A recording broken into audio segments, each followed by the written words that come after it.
You're listening to WZYE 95.9 FM. You are listening to WZYE 95.9 FM, the most influential name in Caribbean radio in the tri-state area.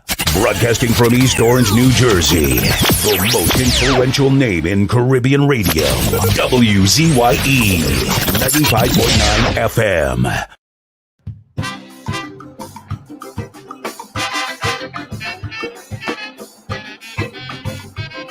Yeah.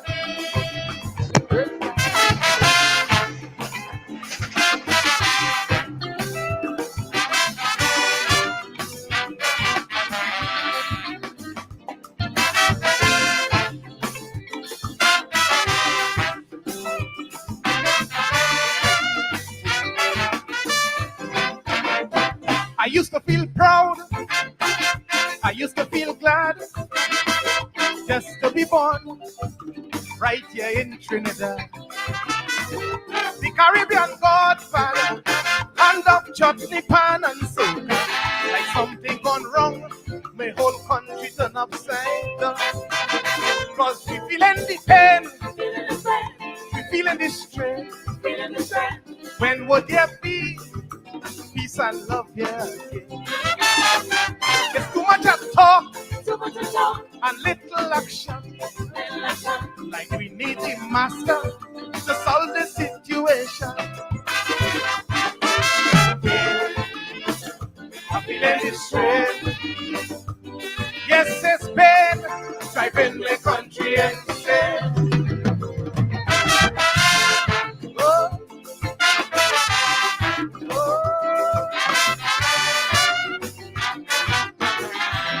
Whoa, whoa.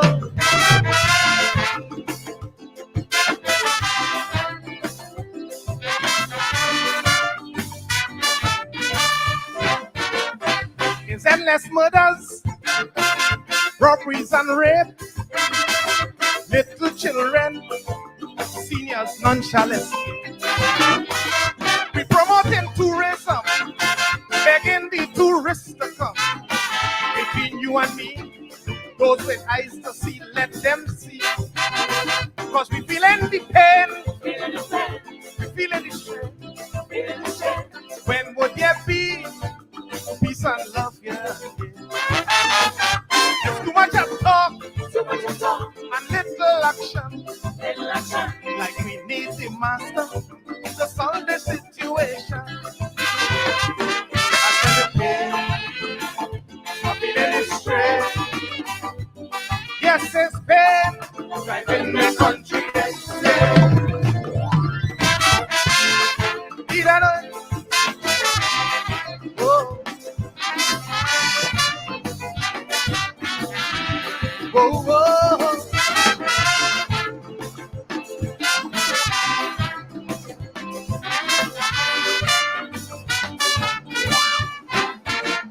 Unemployment high, and this ain't no joke. Youth leaving school, can't find no place to go. Then you retrench a worker, he's left on the street to suffer. Not only he, you destroy the whole family. Cause we feeling the pain, we feeling the strain. When would there be peace and love, yeah? It's too much of talk and little action. Like we need the master to solve the situation. Feeling the strain. Yes, it's pain, driving the country insane. Oh, yeah. Oh,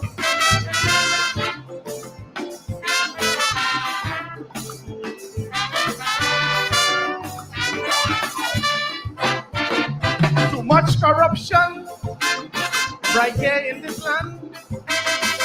Illegal drugs destroying this nation. While beggars and destitutes, they are left on the street to die. It just goes to show